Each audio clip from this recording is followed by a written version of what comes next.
Hi good evening दोस्तों, सबको दशहरा की शुभकामनाएं। आज हम लोग बात करने वाले हैं वृश्चिक लगन वृश्चिक राशि के बारे में। तो देखिए, अगर आपका लगन वृश्चिक है, मतलब ये जो मैं दिखा रहा हूँ आपको,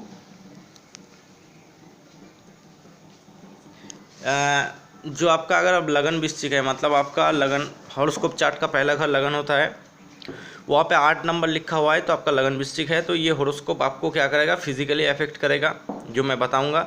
और क्या इफेक्ट करेगा, आपको नेचर की अपॉर्चुनिटी दे रहा है, और आपकी जो पर्सनालिटी है इसके ऊपर क्या इफेक्ट होगा ग्रहों का इस साल, ये हॉरोस्कोप आपको बताएगा। अगर आपका चंद्र राशि वृश्चिक है, चंद्रमा आपके हॉरोस्कोप चार्ट में 8 नंबर पे बैठा हुआ है, तो आपकी चंद्र राशि जो है वो है वृश्चिक।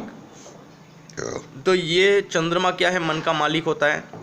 तो ये हॉरोस्कोप आपके माइंड पे क्या इफेक्ट फैलेगा ग्रह इस साल, उसके बारे में हम बात करेंगे। अगर आपका सूर्य 8 नंबर पे बैठा हुआ है, तो आपका सूर्य लगन जो है वृश्चिक है। तो इस साल आपके पिता से क्या संबंध बनेगा, गवर्नमेंट से आपको क्या मुनाफा होगा कि नहीं होगा, आपकी आँख कैसे, माने आइज़ कैसे रहेंगे, हार्ट कैसे रहेगा, इस सब बारे में सूर्य लगन आपको बताता है। तो इसके बारे में भी हम लोग बात करेंगे इस हॉरोस्कोप में। आप बने रहिए, पूरा अंत तक सुनते रहिए, और उपाय मैं आपको अंत में बताऊंगा पूरे साल के लिए। तो चलिए शुरू करते हैं। देखिए, इस साल ग्रहों का स्थिति कुछ ऐसा है, आपके लगन पे जो है शुक्र और केतु बैठा हुआ है। केतु यहाँ पे उच्च चुका है।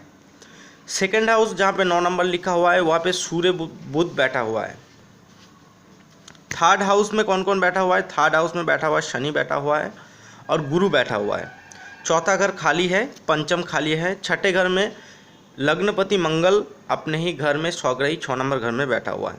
सप्तम में राहु उच्च का होकर बैठा हुआ है। अष्टम खाली है। नवम घर में चंद्रमा अपने ही घर में 4 नंबर जहाँ पे लिखा हुआ है। कर्क राशि में चंद्रमा स्वग्रही होकर बैठा हुआ है। दसम स्थान में खाली है, एकादश खाली है, और 12वां घर भी खाली है। अब वृश्चिक लगन वृश्चिक राशि वालों के लिए कुछ बातें मैं बता देता हूँ। वृश्चिक लगन वृश्चिक राशि वालों के लिए क्या है, मंगल इनका आपका जो लगन का स्वामी है, राशि का स्वामी है।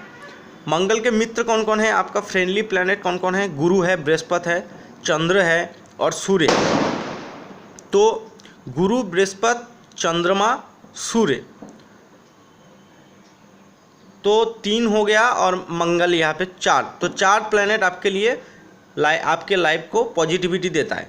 नेगेटिविटी कौन कौन प्लैनेट देता है, रोग कौन कौन प्लैनेट देता है, वो देता है शनि। आपको बहुत पीड़ा दे सकता है।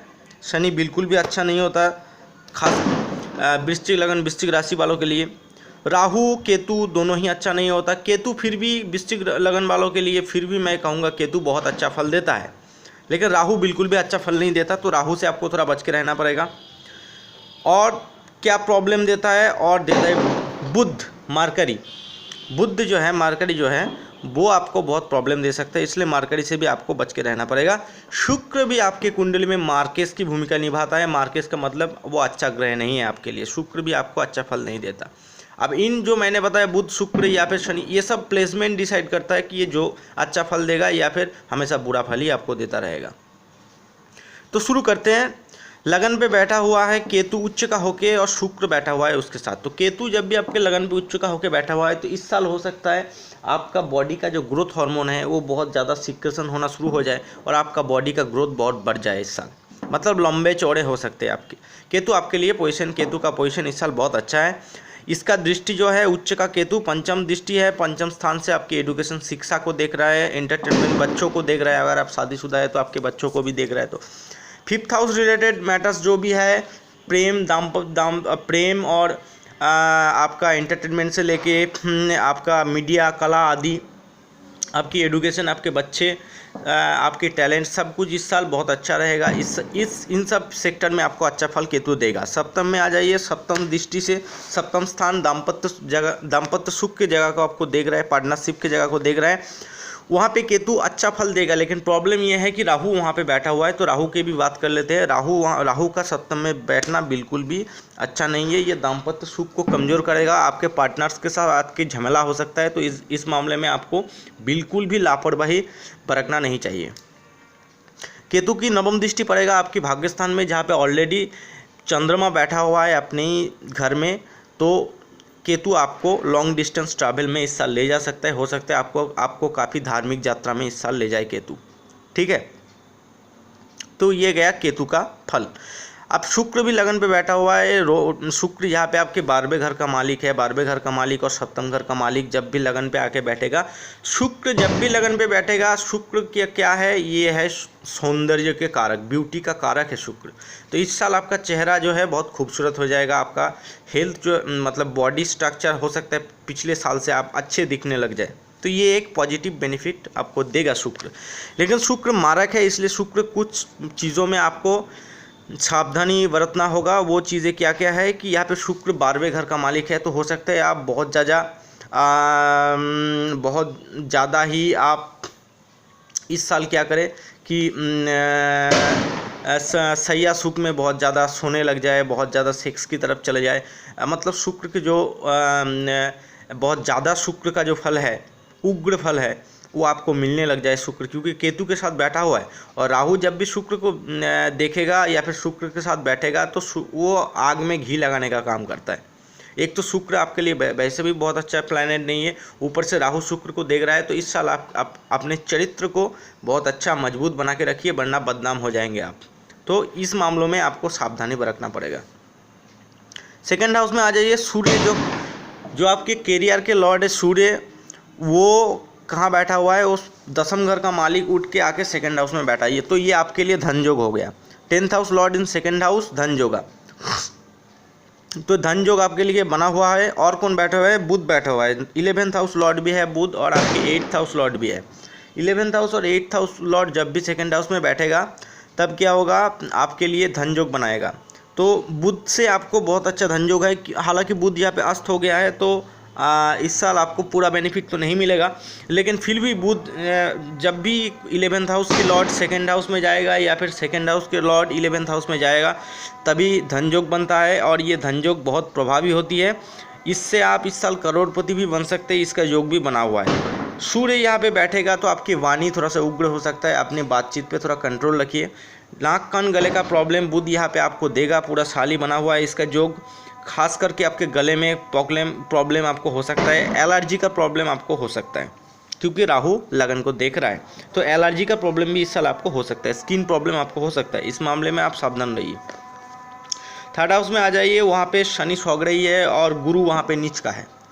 गुरु को यहाँ पे नीच भंग राजयोग मिल रहा है, शनि सौग रही है। शनि से डरने की कोई बात नहीं, क्योंकि आपकी साढ़े साथी जिन लोगों का चंद्र राशि वृश्चिक है, उनका साढ़े साथी पिछले साल ही खत्म हो गया है, अर्थात 2020 में ख़त्म हो गया जनवरी में। इस साल 2021 में आपका कोई साढ़े साथी ढैया कुछ भी नहीं है। शनि से डरने का कोई बात नहीं।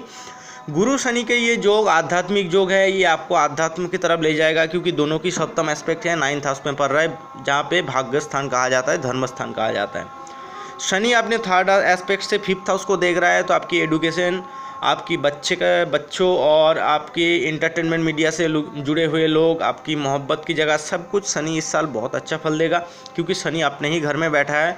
शनि जब भी तीसरे, छठे या फिर 11 भर में ट्रांजिट करता है राशि से, तब बहुत अच्छा फल देता है। और बृहस्पति यहाँ पे नीच का हो गया है, और इसको नीच भंग राजयोग भी मिल रहा है। बृहस्पति आपके लिए बहुत मेजर प्लैनेट है, आपके इष्ट देव भी है, जो आपके पंचम और आपकी द्वितीय स्थान की धन स्थान के मालिक है, और पंचम स्थान का मालिक है, वो तृतीय स्थान में जाके नीच का होकर नीच भंग राजयोग मिल रहा है।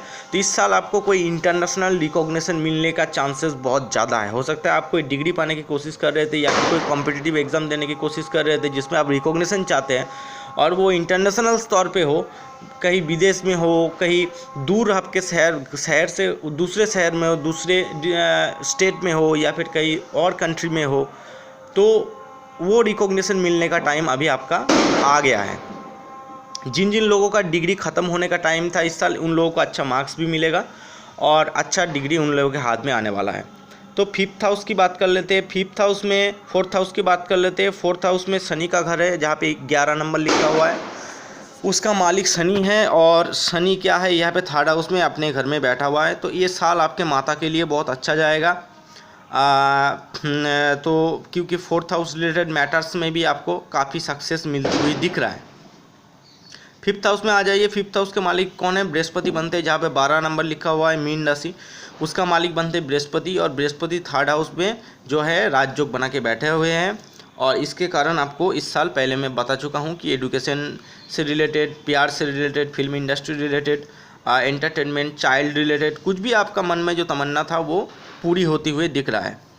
6ठे घर में आ जाइए। लग्नेश 6ठे घर में अपने ही घर में बैठा हुआ है। हालांकि देखिए, लगनपति जब भी 6ठे 8वें 12वें में चले जाएंगे तो वो कुंडली को कमज़ोर कर देता है। लेकिन एक बात वृश्चिक लगन की कुंडली में आपको मैं बता दूं कि अगर वृश्चिक वालों के लिए मंगल वैसे भी 6ठे घर का मालिक है, जहाँ पे 1 नंबर लिखा हुआ है वो आपका 6ठे घर है, तो वृश्चिक लगन वालों के लिए वैसे भी मंगल 6ठे घर का ही मालिक है और लगन का भी मालिक है।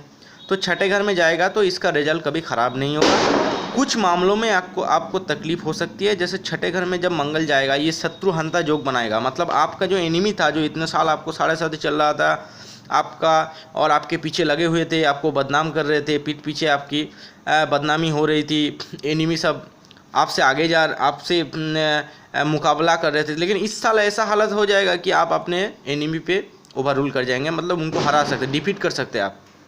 वो मौका आपको मंगल इस साल दे रहा है, क्योंकि 6ठे भाव में मंगल जब भी बैठेगा वो इतना भयंकर शत्रुहंता योग बनाता है कि शत्रु भी उसके सामने पनाह मांग जाए कि हम लोगों को छोड़ दो, हमने गलती कर दी, छोड़ दो, अभी हालत बहुत ख़राब हो गया हम लोगों का। तो लेकिन आपको मैं कहूँगा कि आप खुद कुछ एक्शन मत लीजिए, सामने स्टेप मत लीजिए। जो भी एक्शन जो भी होना है वो उन लोगों के साथ वैसे भी हो जाएगा, क्योंकि मंगल 6ठे में बैठा है। तो वो जो करना है आपके प्लैनेट का जो एनर्जी है वो वैसे भी कर देगा, आपको चिंता करने की ज़रूरत नहीं। कुछ मामलों में सावधानी बरतना जरूरी है, क्योंकि मंगल यहाँ पे 6ठे में बैठा है। तो आपको रक्त संबंधी कुछ तकलीफ हो सकता है आपका ब्लड प्रेशर का प्रॉब्लम हो, या फिर हीमोग्लोबिन रिलेटेड कोई प्रॉब्लम, या फिर चोट चपेट लग जाना, घाव हो जाना, इस तरीके का आग से कुछ जल जाना, इस तरीके का तकलीफ आपको हो सकता है। तो आप ध्यान रखिए, इस सेक्टर में आपको ध्यान रखने की ज़रूरत है। सप्तम में आ जाइए। राहु की बात पहले मैंने बताई, इसकी दृष्टि की बात कर लेते हैं। राहु सप्तम में उच्च का होकर बैठा है, तो दाम्पत्य जीवन के लिए ये तो बिल्कुल भी अच्छा नहीं है। राहु का पोजीशन आपकी वैवाहिक जीवन के लिए बिल्कुल अच्छा नहीं है, पार्टनरशिप के लिए भी अच्छा नहीं है। लेकिन हाँ, बिजनेस के लिए ये पोजीशन बहुत अच्छा है, क्योंकि राहु उच्च का है। तो अगर आप फॉरेन से कुछ बिजनेस करना चाहते हैं, ट्रेडिंग करना चाहते हैं, फॉरेन में कुछ करना चाहते हैं, फॉरेन से जुड़ के कुछ पैसा कमाना चाहते हैं, तो ये समय, ये जो है टाइम जो है एकदम मस्त टाइम है, सबसे अच्छा टाइम है। आप आगे बढ़िए उस और मौका को हाथ में लीजिए। राहु की दृष्टि यहाँ पे 11th हाउस में भी जाएगा, तो गेन के लिए ज़बरदस्त साल है आपके लिए। अगर आप लॉटरी, सट्टा, जुआ, इन सब से रिलेटेड कुछ काम आप करते हैं तो आपके लिए गेन का साल है, ये आपको मिल सकता है।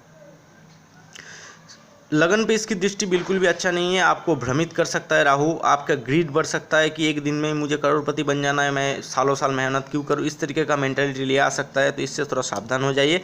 और राहु की नवम दृष्टि जो है गुरु पे पड़ेगा, तो गुरु को भी आपको थोड़ा संभालना पड़ेगा इस जगह पे। और शनि पे भी पड़ेगा, तो शनि को भी थोड़ा पीड़ित करेगा, गुरु को भी राहु थोड़ा पीड़ित कर रहा है। तो शनि और गुरु के लिए थोड़ा आपको रेमेडी करना पड़ेगा। मैं आखिर में बताऊंगा कैसे इनको स्ट्रॉन्ग करके रखना पड़ेगा पूरे साल आपको। अष्टम पे आ जाइए। उसका मालिक जो है वो 2nd हाउस में कॉम्बस्ट हो गया है, बुध, और अष्टम घर को ही देख रहा है। तो उतना और अष्टम घर को ही देख रहा है। तो आयु के लिए ये साल तो अच्छा है, खतरा कुछ भी नहीं है। और मैं चोट चपेट लगने का डर भी उतना ज़्यादा नहीं है इस साल, क्योंकि अष्टमपति अष्टम घर को देख रहा है, तो अपने घर को मजबूत करेगा वो।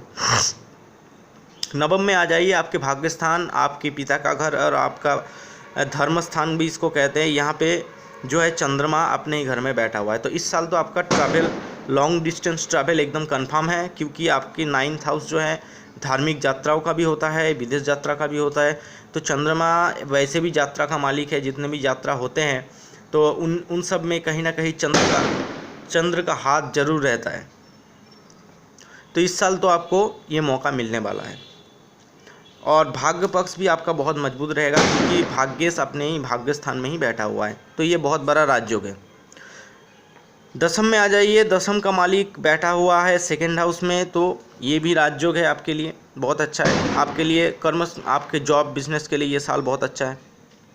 एकादश का मालिक आपके 2nd हाउस में बैठा हुआ है, पहले ही बता दिया आपको, ये धनयोग है, बहुत बड़ा धनयोग है, महाधनी योग इसको हम लोग कहते हैं। इससे आप करोड़पति बनने के चांसेस इस साल आपका बढ़ गया। 12वें घर में आ जाइए, जो आपकी विदेश यात्रा का घर है, और आपका जो है जेल यात्रा, विदेश यात्रा, अस्पताल का खर्चा, कोई भी खर्चा हो, सेक्सुअल प्लेजर हो, बेड प्लेजर, सबका मालिक 12वां घर में जो मालिक है शुक्र है वो लगन पे ही बैठा हुआ है। पहले उसके बारे में मैं बात कर चुका हूँ। इन सब मामलों में आपको इस साल ये सब चीज़ों का लालसा जो ग्रीड है वो सब बढ़ेगा इस साल। तो ये रहा चार्ट का एनालिसिस। अब आइए कुछ रेमेडीज़ की बात कर ले। देखिए, पहले मंगल आपका 6ठे घर में बैठा है, आपका लगनपति, तो पूरे साल आपको हनुमान चालीसा का पाठ करना चाहिए, हनुमान जी की सेवा पूजा आराधना करनी चाहिए। इससे आपका मंगल का जो नेगेटिव एनर्जी है वो कम हो जाएगा और पॉजिटिव एनर्जी बढ़ जाएगा। सेकेंडली जो है गुरु आपका नीच का होकर बैठा हुआ है, तो आपको एडुकेशन और धन कमाने के मामले में, आपको धन संचय के मामले में तकलीफ हो सकता है आपको। इसलिए आप केसर का तिलक नाभि, जुबान, गला और माथे पे, ललाट पे अर्थात लगाना शुरू कर दीजिए। इससे आपका बृहस्पति का नेगेटिव जो वाइब्रेशन है वो कम हो जाएगा और बृहस्पति आपको पॉजिटिव वाइब्रेशन आपको देना शुरू कर देगा। शनि को भी राहु देख रहा है, तो शनि के लिए आप हनुमान चालीसा का पाठ, इससे मंगल और शनि दोनों एक साथ ठीक हो जाएगा। इस साल जो रत्न आप धारण कर सकते हैं वो है मेरे हिसाब से मोती, क्योंकि भाग्य स्थान में आपका चंद्रमा बैठा हुआ है, तो वही एक प्लैनेट है जो अच्छा बैठा हुआ है। गुरु भी नीच का है, मंगल भी 6ठे घाव में है और सूर्य की पोजीशन 2nd हाउस में अग्नि तत्व के राशि के प्लैनेट है और अग्नि राशि में ही बैठा हुआ है। तो वैसे भी सूर्य बहुत पावर में है, तो सूर्य को ज़्यादा पावर देने की कोई ज़रूरत नहीं, उससे आप बहुत ज़्यादा उग्र हो जाएंगे इस साल। सूर्य के लिए, क्योंकि वो आपके करियर का लॉर्ड है, आदित्य हृदय स्तोत्र का पाठ करें। बुध का उपाय करने की ज़रूरत नहीं है। राहु की उपाय इस साल आप जरूर करें। राहु की उपाय के लिए आपको बर्ड्स को कुछ खाना देना चाहिए और पानी अपने छत पे रख दीजिए ताकि वो लोग खाते रहें। और बहुत ज़्यादा राहु से प्रॉब्लम होना शुरू हो जाए तो आप छिन्नमस्ता की आराधना करें, या फिर अगर आप कर सके तो बगलामुखी का भी आराधना आप कर सकते हैं। इससे भी राहु का जो नेगेटिव इम्पैक्ट है वो कम हो जाता है और या फिर ख़त्म हो जाता है। तो ये रहा आपका एनालिसिस और उपाय के साथ। आई होप कि आपका साल बहुत अच्छा जाएगा। एंजॉय कीजिए, कोरोना में सेफ रहिए। आज के लिए इतना ही, फिर से मिलते हैं एक नया वीडियो के साथ जिसमें हम लोग धनु लगन और धनु राशि के बारे में बात करेंगे। बाय।